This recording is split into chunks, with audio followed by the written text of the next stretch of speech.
Welcome to my beginner deck tech for Ivy Gleeful Spell Thief. This deck was built from the ground up to be as easy as possible to understand for younger players, new players, and really anyone who likes a simpler play experience. The cards in this deck were picked for being very basic with minimal text and minimal keywords. And while this deck focuses on simplicity, synergy, and fun at a budget price rather than power, it absolutely can still win games. Ivy Gleeful Spellchief costs a green and a blue for a 2/1 flyer. Whenever a player casts a spell that targets only a single creature other than Ivy Gleeful Spellchief, you may copy that spell. The copy targets Ivy. A copy of an aura spell becomes a token. And auras are exactly what this deck is based around. An aura is a subtype of enchantment that enchants something, in this case a creature. Auras can boost up a creature's power and toughness and give it abilities that it didn't have. Our game plan is to play creatures, then play auras on the creatures, doubling the auras with Ivy, make our creatures bigger and better, and attack for the win. So as an example of how this works, if we have two creatures out, let's say Ivy and Cloudkin Seer, and we cast Hardened Scale Armor targeting Cloudkin Seer, Ivy will make a token copy of Hardened Scale Armor for herself. So we get 2 Hardened Scale Armors for the price of 1. It is important for us to keep track of the tokens somehow. Dry erase cards are popular for this, but note cards work too, or just pieces of paper. Now let's start by looking at some of the fun auras we can enchant our creatures with. A lot of these auras make our creatures really big. Usually new players love big creatures, and big creatures can win games. But there is a little bit more to it than that, because not only can we win by getting our opponent's life total to 0, but we could sometimes also win with commander damage, which is a rule that says a player that's been dealt 21 or more combat damage by the same commander over the course of the game loses the game. For example, if Ivy's being enchanted by Colossification, or more likely a token copy of Colossification, she has an incredible 22 power. If she attacks an opponent and isn't blocked, she deals her 22 damage to them and they automatically lose, no matter what their life total is. Other auras, like Prodigious Growth, give our creatures Trample. Trample means that when our creature is blocked, it allows excess combat damage to get through. For example, if Ivy is enchanted with Prodigious Growth, she's a 9/8. Now first of all, Ivy has flying, so she can only be blocked by other creatures with flying or reach. If she attacks and she's blocked by, say, a 2/2 flyer, 2 damage is enough to kill the 2/2, and the remaining 7 damage is dealt to the player you're attacking. Next, we've got a couple enchantments with Flash. Flash means that you can cast this anytime you could cast an instant. We can take our opponents by surprise with Flash auras, often casting them during combat after blockers are declared. We also have quite a bit of cards with Totem Armor. Totem Armor is a unique one. If enchanted creature would be destroyed, instead remove all damage from it and destroy this aura. That way we get to save the creature. This can save our creatures from combat damage and also from board wipes and targeted removal that either say destroy or deal damage. I'd like to explain Octopus Umbra real quick because it works differently than all the other auras in the deck.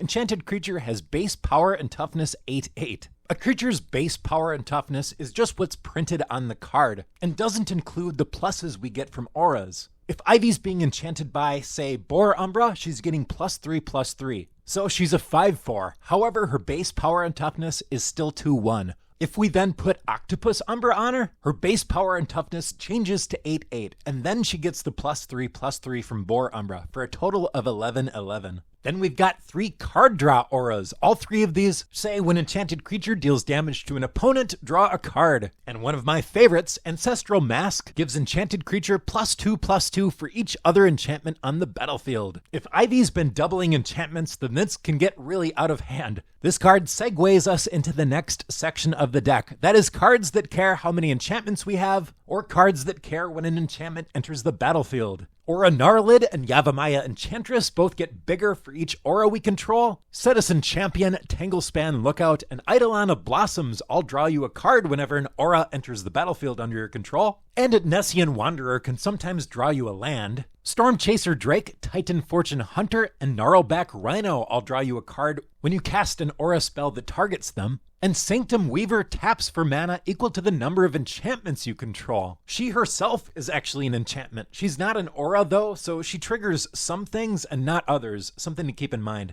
Most of the rest of the ramp in this deck, and by ramp I mean any card that gets you ahead on mana like Sanctum Weaver, also synergizes with our aura plan. We have 3 auras that enchant lands and make the land tap for an extra mana. These trigger enchantment, enter the battlefield effects, and add to our enchantment count, but keep in mind that Ivy does not double these ones because these can't enchant her. These 3 enchant land auras are backed up by 3 creatures that can untap lands. And of course, you can untap any land with this to ramp, but it's even better if you can untap a land that's already tapping for double mana. Do note that Arbor Elf and Utopia Sprawl can only target a land with a forest subtype.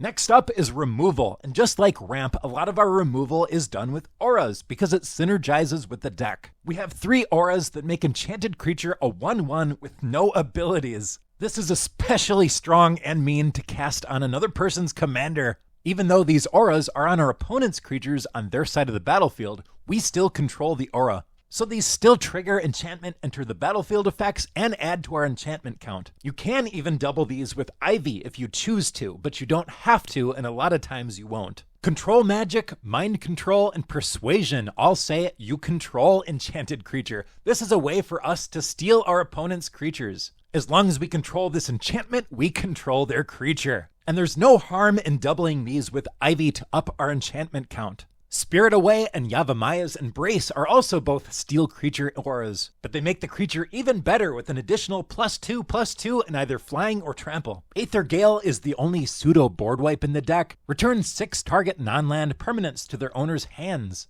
And to destroy artifacts or enchantments, we have Reclamation Sage and Trigon Predator. Next, we've got various creatures that are just good in the deck and didn't fit anywhere else in the deck tech. These 3 1-mana creatures can't be blocked. If we can get them high in power and toughness, these can push through a lot of damage. Managorger Hydra is a 1/1 with trample. Whenever a player casts a spell, put a +1/+1 counter on it. Yeah, this guy gets real big real fast. Wild Beastmaster is a 1/1. Whenever it attacks, each other creature you control gets +X/+X until end of turn, where X is its power. This is an awesome target for your auras that pump your power and toughness. Verdurous Gearhulk is a 4/4 with trample. When it enters the battlefield, distribute 4 +1/+1 counters among any number of target creatures you control. Eternal Witness says when it enters the battlefield, you may return target card from your graveyard to your hand. This is a staple in the format. Pretty much every green deck loves this card.